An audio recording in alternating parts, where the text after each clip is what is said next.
Good afternoon and welcome to Grain TV. My name is Cody Bills. This is Logan Burgess. Today is June 18th. We had the market moving a little higher here this morning. Corn for July trading up 2 3/4 cents. Soybeans up 10 3/4, and wheat in Chicago trading up 5 1/4 cents here. Before we get on to the show, I do want to make an important announcement here. Planalytics, which is a business weather intelligence company that we work very closely with, very highly regarded here, it has an El Nino webinar. It's going to talk everything you need to know about the El Nino. The forecasted El Nino that's coming in here this summer. It's going to be talking about the factors that are going to influence the intensity of this cycle on North American agriculture. This is information we should all be paying very close attention to, and if you'd like to pay close attention to it as well, you can give us a call and learn how to register at 877-472-4607. Logan, here we had a nice rebound in the market this morning, and we had ethanol production and stocks come out.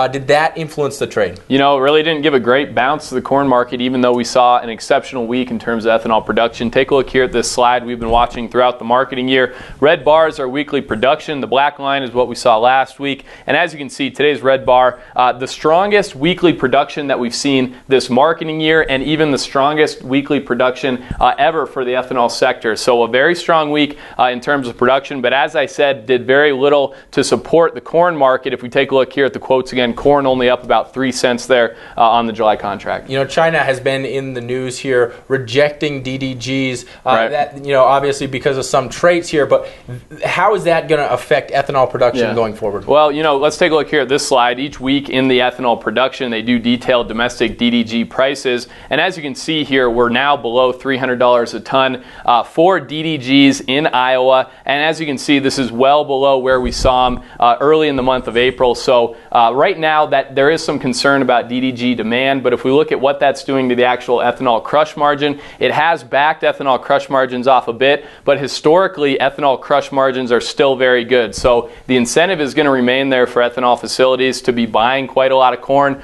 producing quite a lot of ethanol here throughout the summer months. I wouldn't expect a big tapering of the weekly production figures here for the next couple months. Now, soybeans trading up sharply on the day, up 10 cents. Now, what's very interesting is we did get export sales. Well, we got an export sale, reportable export sale, over 100,000 metric tons.